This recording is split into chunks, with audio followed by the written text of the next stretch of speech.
Kupina kuphi emakhaya amadolobheni asekomplasta khona. A warm welcome to this week's edition of Yilungelo Lakho. It's your right. Sinethela ke lehlelo kuhamba phambili SABC 1 Mzansi for sure. Siphinze sisakade bukhoma ku SABC la high kanye ke na ku SABC Plus. Now with your smartphone, you can instantly tune in to the show from the palm of your hand. You simply download the SABC Plus and you can join us live. Mbukeli, uma ke uhlala emtini wakho noma ke emcashweni kusebenzisa ke ihandy gas noma igas udzinga ukuthi ke bantu bayisebenzisa ngalokukhulu ukuqaphela ngoba one wrong move could be explosive. Asingena endzabeni yethu namhla.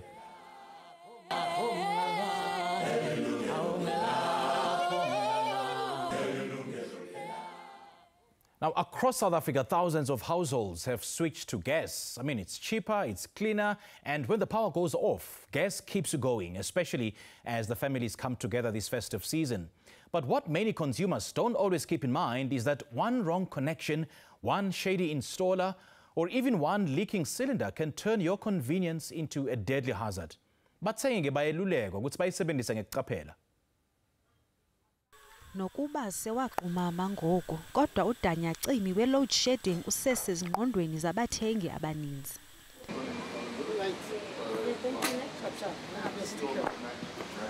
Kude kube ngoku osomashishini abanjengo-Carl Bidkow abathengisa erhasi bathi abathengi basakuxabisile ukusebenzisa erhasi. Kungoko iya ixhoma ngokuxhoma intengiso yezinto ezisebenzisa erhasi njengezitovu, ihita nezinye izinto.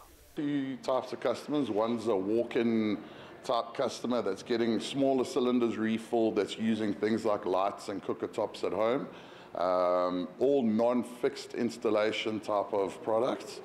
On the other side, we've got your fixed installation type customer where you're talking gas stoves, gas geysers, gas fireplaces, heaters, etc., where there's a lot of regulation in that type of environment with regards to where cylinders can be placed, how installation should be done, as well as how cylinders are being filled.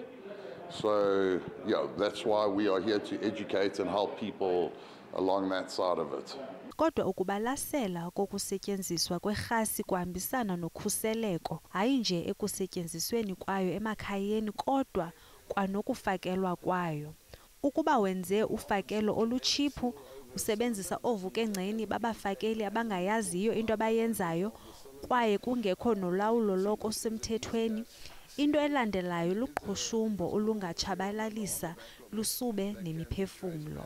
The seal needs to match the brand of cylinder. So, for example, we'll always have Easy Gas branded seal on the cylinder with a barcode that can be traced back to safety checks and filling. Ingxaki yokuba ufakelo zinto zerhasi olungakhuselekanga ngokwasemthethweni lungabangela nokuba i-insurance yale ukubhatala isicelo sobango lahleko.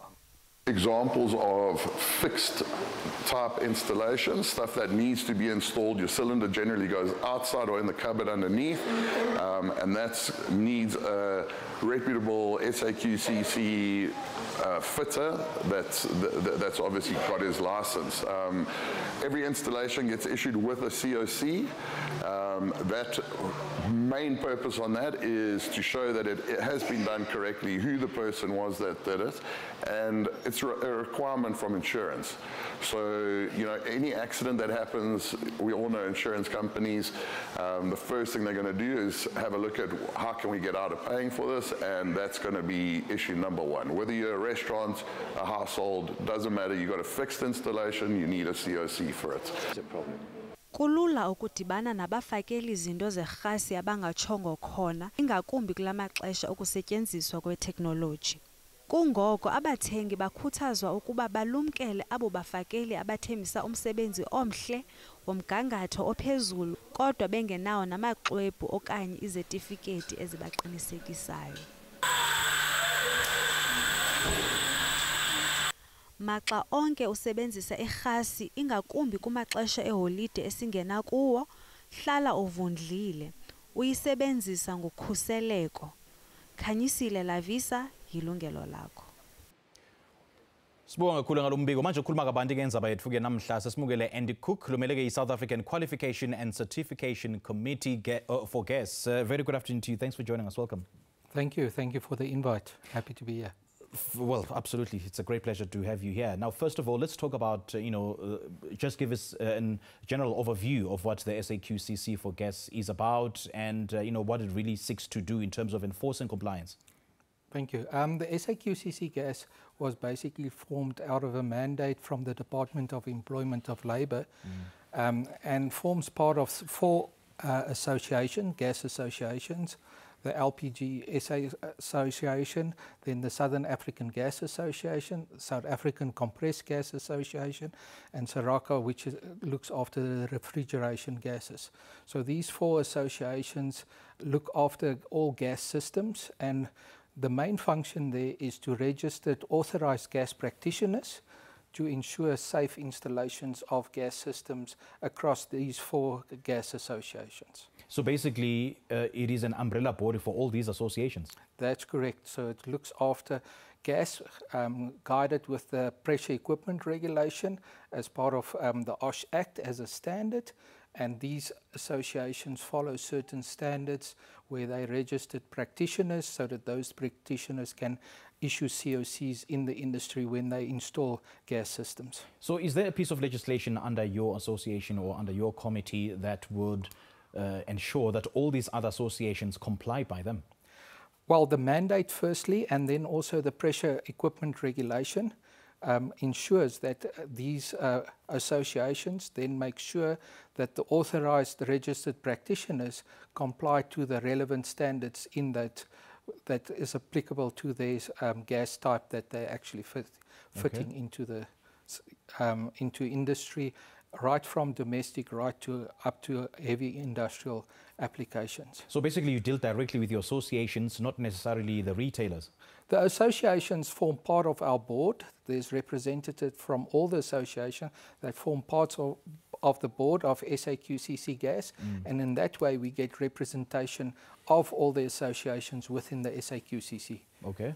And for those elements who may not necessarily abide by the laws, the legislations, and whatever safety precautions, what are some of the punitive measures that are being meted out by your association? There's a code of conduct that needs to be followed. Any registered authorized practitioner signs this code of conduct. A lot of companies also signs this code of conduct. And according to that, if you act outside of that, there's a disciplinary process that gets followed. And if that gets further, it would be handed over to the Department of Employment of Labour, and they would then follow their normal disciplinary process to either suspend or revoke any registration or whatever is needed. All right, now Andy, let's get to the gist of today's discussion. Why is it so important, for installers or gas owners to use registered practitioners in terms of installation of handy gas cylinders in their homes? Well, the first, as mentioned in the article, any fixed installation of gas needs to have a COC, Certificate of Conformity, and this needs to be issued by a registered practitioner. The reason for that is to ensure that that installation is safe, ensure that the equipment that is used is certified and registered, so that the whole system, from the gas supply, from the cylinder, all the way to the application, the stove, geyser, heater, or whatever is fixed in the house, or any application in a factory, is safe to be used for the operators or the people in the house itself. Okay, and let me assume the position of a layman here. I mean, I would ask myself, why do I have to have a registered installer when I can do that myself? I mean, it's not too complex, it's not too complicated. A handy gas cylinder has got no elaborate piping or electrical cables that need an expert. I simply insert the tube into the handy gas cylinder, and then there it goes. You've actually mentioned the electrical expert. In the same way that you need a COC for your electrical installation in your house, you need a COC for your gas installation. Remember, gas is still flammable. Gas is operating at a certain pressure. You must make sure that nobody can fiddle or get hurt with this installation. And that's why it's important that a certified person installs it and issues you with a COC. All right, I've got so many questions, but let's leave it there.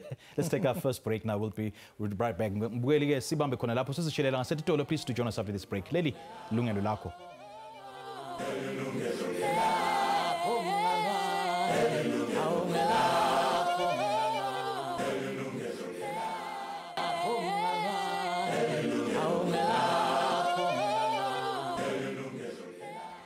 Sakumukela futhi mbukela icingo lethu sesivuliwe ukuthi nawe ngabe ingcenye yenkulumo yethu namhla ungasishaya licingo lapha e-studio ku 011-714-0671 noma ke 011-714-0672.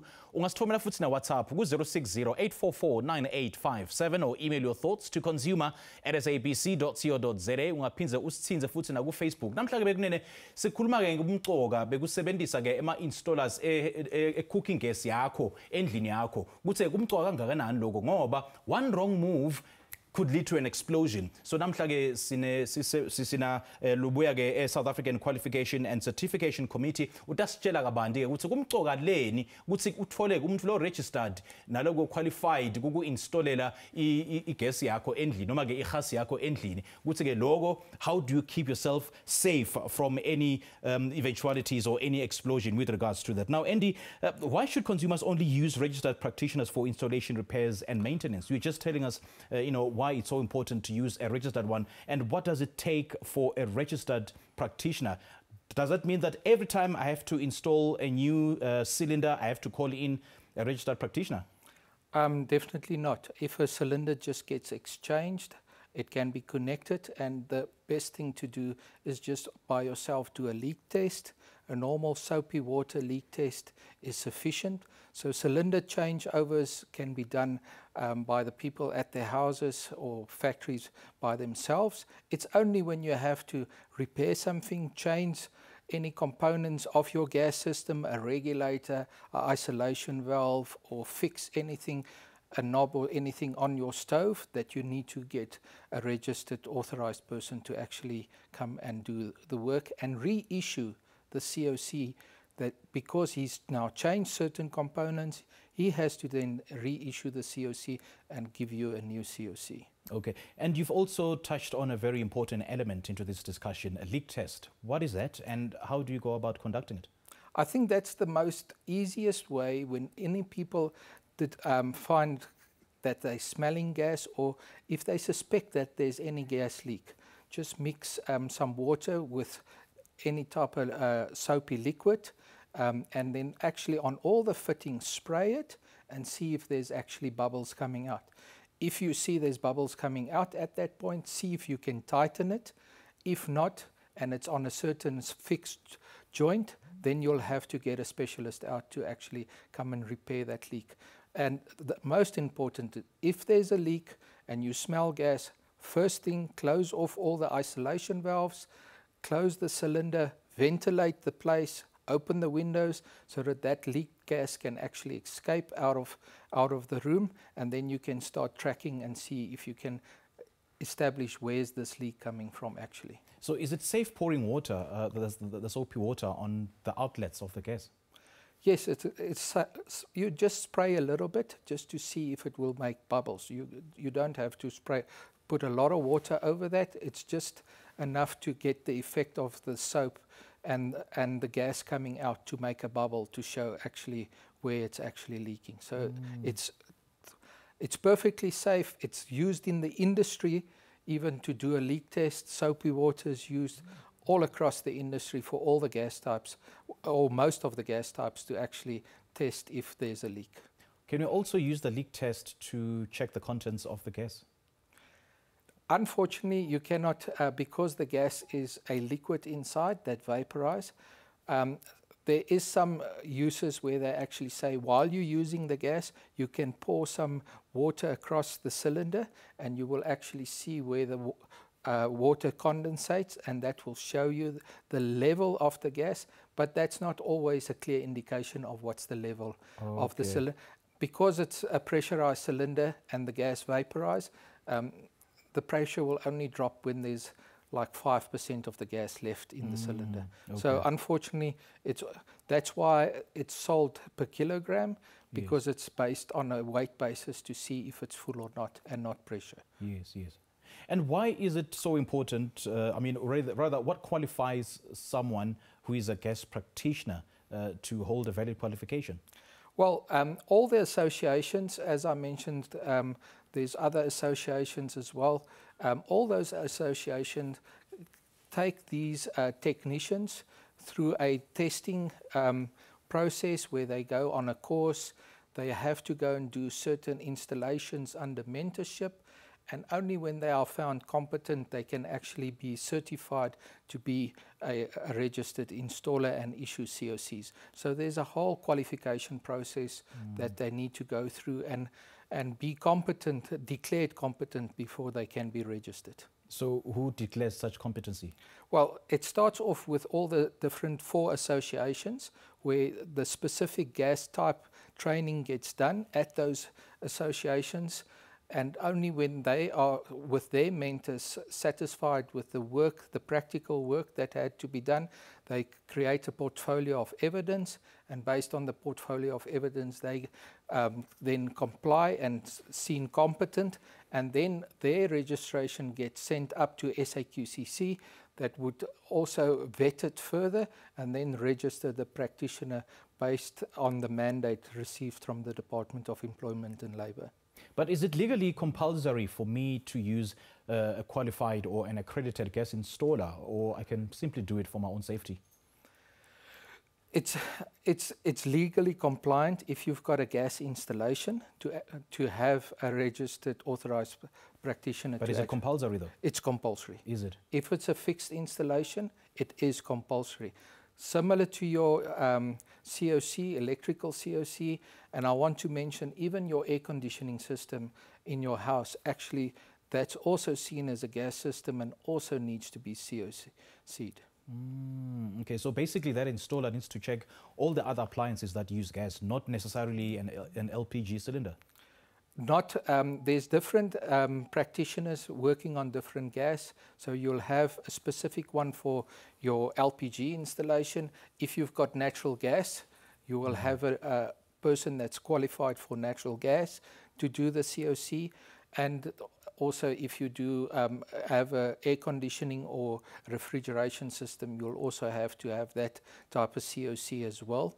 So each of them are specializing in their specific gas category, and therefore that COC is then, they have to actually, so you cannot go and use a LPG person to go and sign off a refrigeration or air conditioning system. Yeah.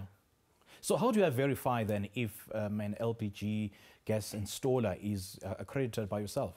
Well, the nice thing about it, it's all electronically on our website, so you can go to our website, and on our website you can go and search based on a company name, based on a installer's surname or a registered number. You can then actually see what this person is certified to do, and also see when is his license expiring, and also in what category he can work, because we also divide them up into domestic, commercial or industrial applications, and different certification is needed depending on the complexity of the installations itself. So basically it's not enough when he or she produces a license or a certificate. I need to go further and verify with yourselves. I think what is important to note that we are not issuing any more paper-based certificates. They are all electronic certificates to actually prevent any fraud or duplication of certificates. And secondly, also his registered card is also seen on the website, so you can also see his qualification there. So the physical registration card does not exist. All you have to do is ask him either his registration number, surname, and then you can go onto the system and actually verify, is he still registered, is it valid, is he working in the right scope, domestic, commercial, and can he issue a COC. Even the COC that he will issue to you, you will receive it electronically. you will not receive a piece of paper. So it will either be emailed to you as a soft copy and not a hard copy itself. Okay, all right. Let's leave it there. And Mbugeli, sisashelela ngasetitolo ke sijikela ngasetmarket. Please do stay with us. Leli Yilungelo Lakho.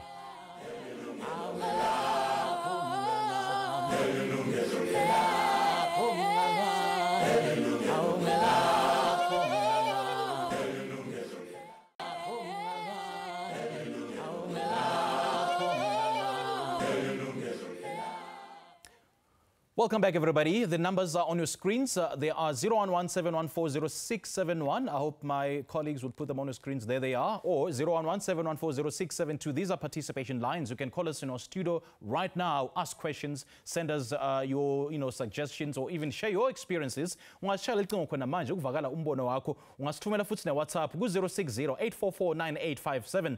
You can also email your views to consumer@sabc.co.za or catch us on our social media platforms. If you've just joined us, we're talking about the importance of having, a qualified installer to install LPG gas appliances or cylinders in your home. Let's take our first caller. Sina Melanie in Joburg. A very good afternoon to you. Welcome. Hi, Simpiwe. Hi to your guest. A very good afternoon, Melanie. Thank you so much for calling in. Welcome. What's on your mind? Talk to me. Thanks.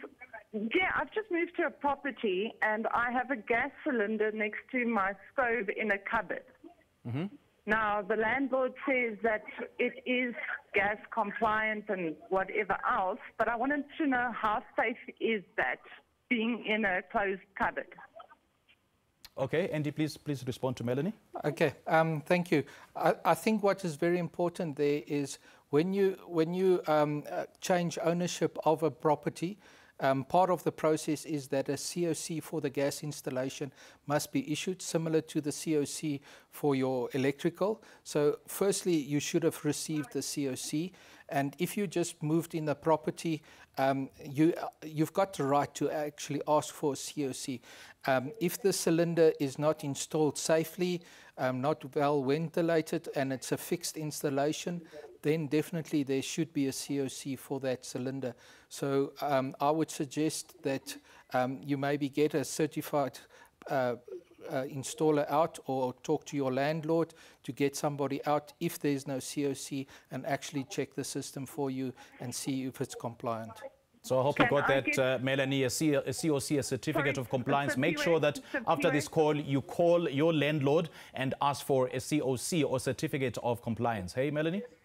Sorry, can I get somebody to do it myself, or can I get somebody, or is it his responsibility to get somebody for me? Okay, Andy? I would say you can request from your landlord to make sure that somebody comes out, check the system, and if needed, if this person is qualified, he would know if a COC is needed. But it's a good thing to always get a professional to actually come and check the system and make sure that the system is safe. Safety is always important and always comes first. All right. All right, do you have any more questions, Melanie? No, thank you. Okay, great stuff. Thank you so much for calling in, Melanie. Make sure that you speak to your landlord just after this call. Hey, thank you so much for calling.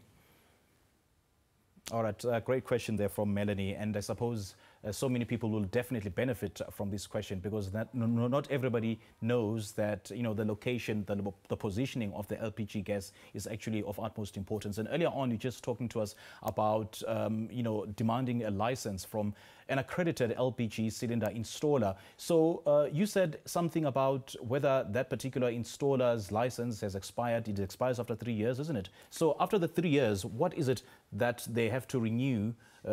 Is it because of the changing dynamics of the gas industry?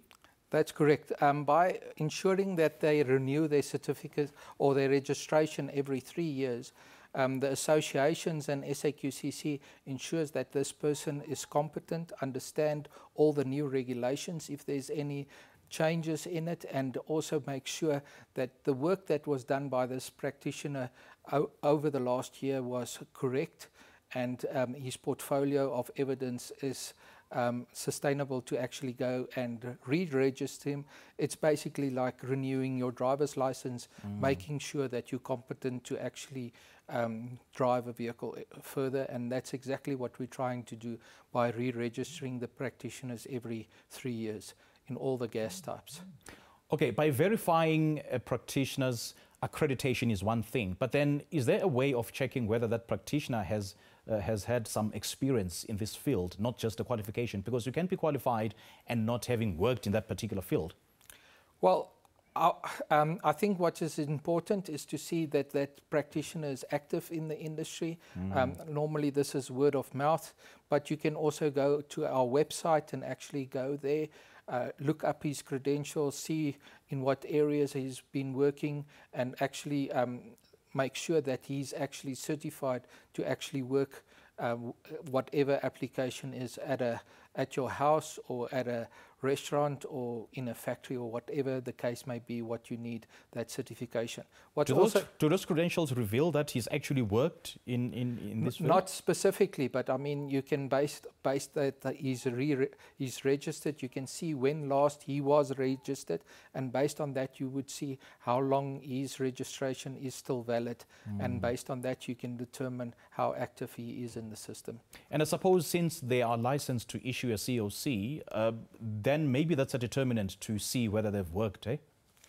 Well, yeah. Because at every installation they issue a COC. They have to issue a COC on every installation that they've worked on, and and as I mentioned before about the electronic COC, all that is either done on a cell phone or a tablet, signatures and everything in front of you. So all this will then be received via email.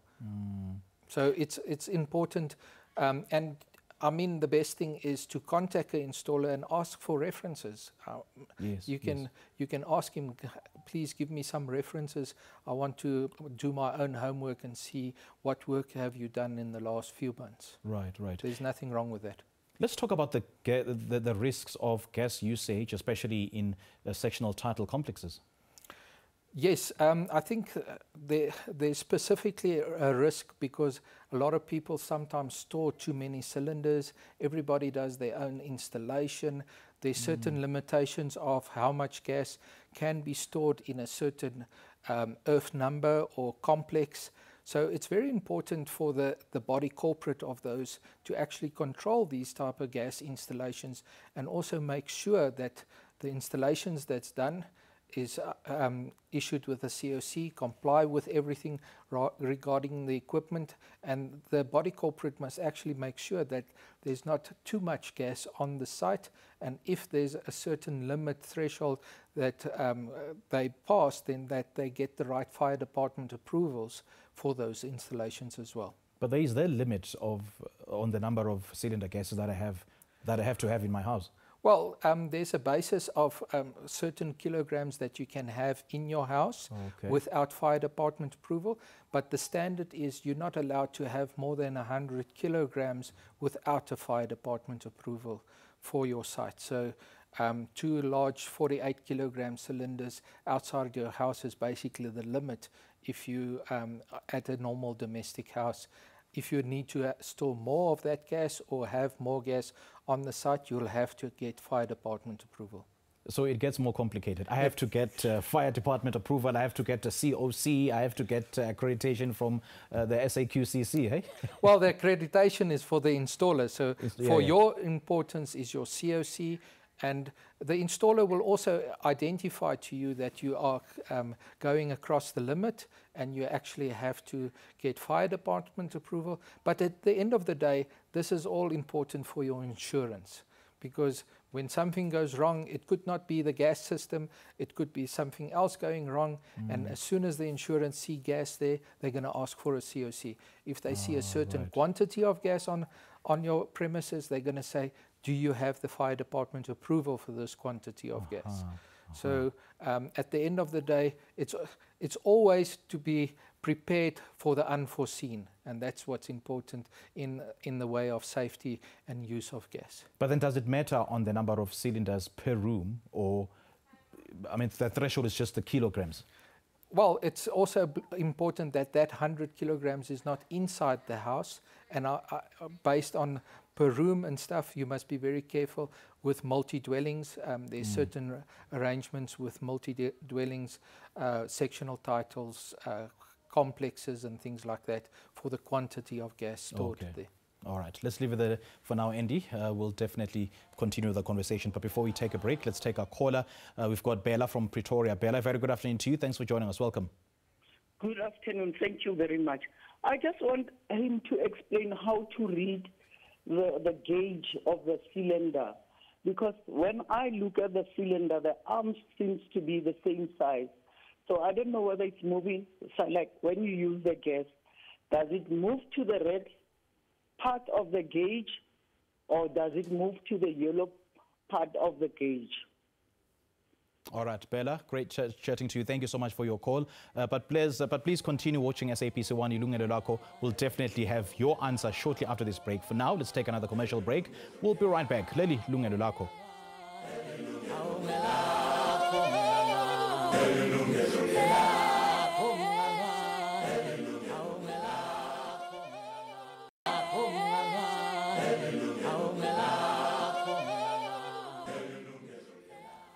Sikwamukela futhi mbukeli, khumbula ukuthi incingo tethu setivuliwe ukuthi nawe ungaba ingcenye yenkulumo yethu namhla ungasishayela icingo khona manje la e-studio ku-011-714-0671 noma ke 011-714-0672. Ungasithumela futhi na WhatsApp ku-060-844-9857 noma ke usithumele i-email ku-consumer@sabc.co.za, or you can even like our Facebook page and post your comments there. Well, before the break, we had a caller, Bella. She was basically asking, the gauge, how to check the gauge. Do the colors have to have anything to do with the scale or with the level of the content of the gas? Okay, if we're talking about LPG gas, then basically that gauge is working with pressure, and unfortunately different gauges have different color indication. So I'm going to work on the norm to say if the gauge is moving to the right, that's normally when the cylinder is full. As the cylinder gets empty, close to empty, you will see the pressure drop. But the gauge is no indication if the cylinder is 3/4, half or quarter.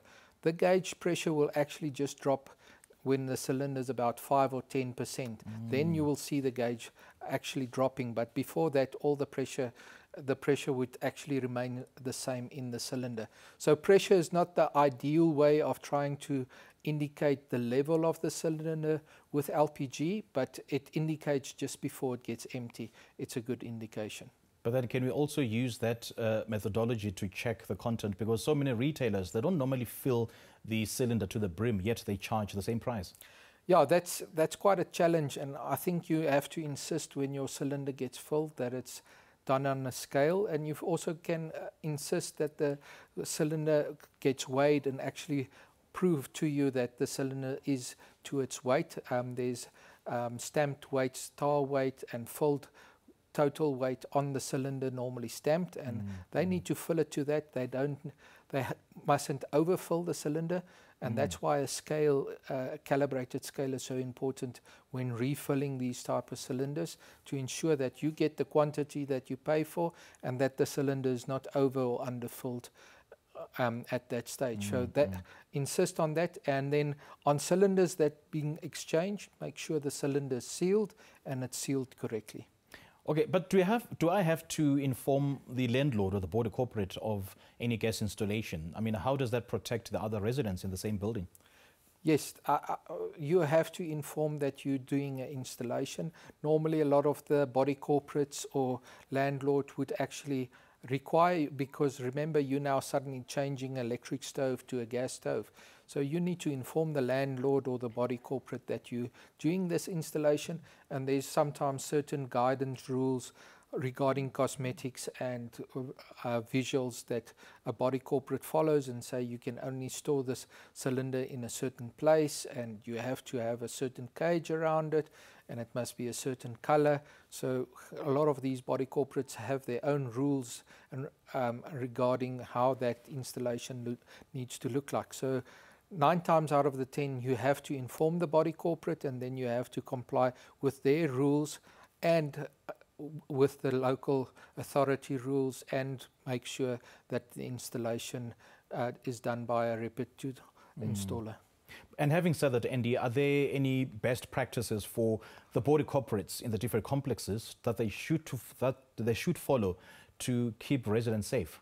Yes, definitely. I think body corporates must get themselves a fay with regulations and the standards and what's allowed and what's not allowed, so that they can guide the tenants and the people in the body corporate in the right direction regarding installations, and also insist to get COCs issued and make sure that certified people are doing those installations. So I would say the body corporates has a responsibility to actually ask for COCs of those installations, a copy of that, keep it on record, because at the end of the day, they also have some insurance liabilities on the property and things like that, and for that reason, they need to make sure that they also comply in that way. How long is a COC valid for? A COC is normally valid up till the next repair or replacement of any equipment or changes to the installation. And then also a COC also must be redone when the property changes hands, when the property gets sold, then you also have to issue a new COC. So that's basically the two main rules. One, a repair or a service or a replacement or change to the gas system or installation, and then secondly, if the property gets sold. So that only applies when the equipment is being changed, not necessarily the LPG gas that's being replaced. Not the cylinder. I'm talking cylinder. Specifically a regulator, a valve, a stove, or whatever the case may be. If that gets changed or the piping gets changed, then a COC is needed. But the how can I say, the consumable gas that gets changed every 2 or 3 months, or in winter every month, that you don't need a COC for. Which means when the property is occupied by a new occupant, again, it has to be changed. Well, at change of ownership of the property, but if you have tenants moving in and out of that property, you don't necessarily need to issue a new COC. I see that during the winter season there's a high gas usage. So maybe you can fill us in on, the safety precautions that people need to take at the peak seasons, maybe during winter, during festive seasons, or during any other peak season.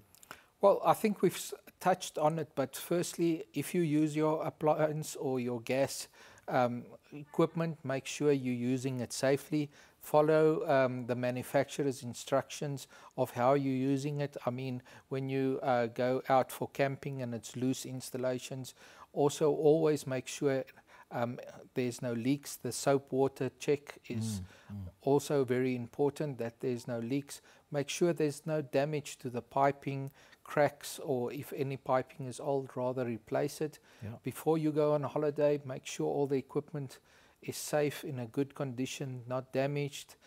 That includes the cylinder that sometimes gets stored away and gets rusted. That's not a good sign. Get the cylinder checked, get some of the appliances checked at your local gas dealer, certified dealer, to actually say to you it's safe. You do that with your vehicle before you go on holiday. Do that the same with your gas equipment, and then you know you're safe using the equipment going forward. Oh yes, all right. Let's leave it there for now.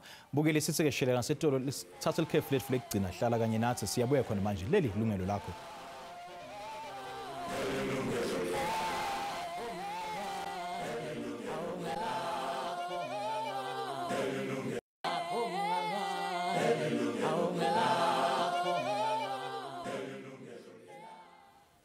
Welcome back to our very final segment. If you've just joined us, we're talking about these, how to keep safe this festive season, especially when it comes to LPG gas usage. Next, LPG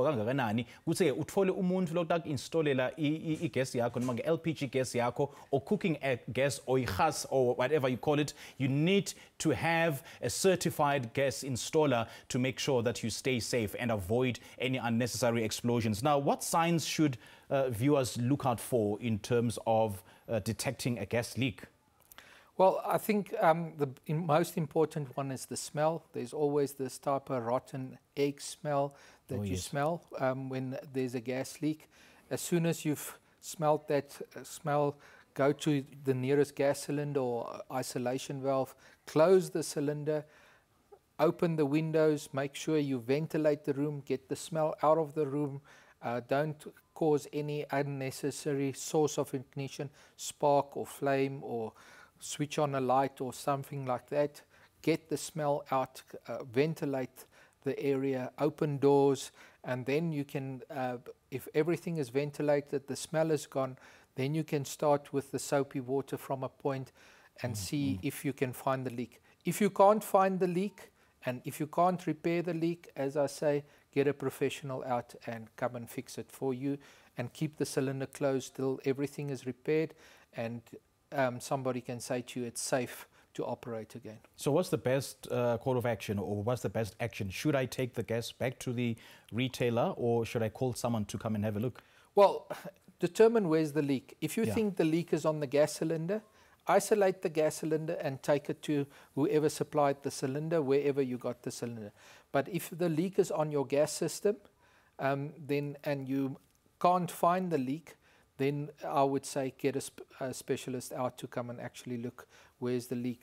Look at hoses that's cracked. Look at O-rings or seals that's perished or collapsed or old, and that's the way you would actually.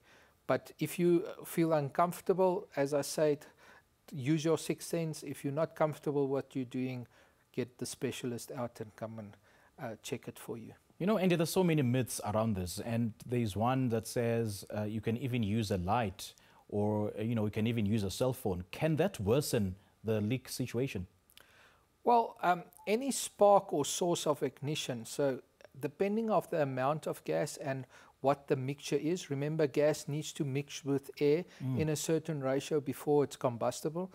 If you, for any reason, walk into a room and it smells of gas, don't switch on the light, because you don't know if that switching will cause a spark. Don't try. But how does a light cause a spark, though? Well, you don't know what's happening behind the switch, and you don't see it, or you don't know if even two pieces of metal fall against each other, if that could cause a source of ignition. Remember the triangle of a fire. You need a fuel source, you need oxygen, air, oxygen, and you need a source of ignition.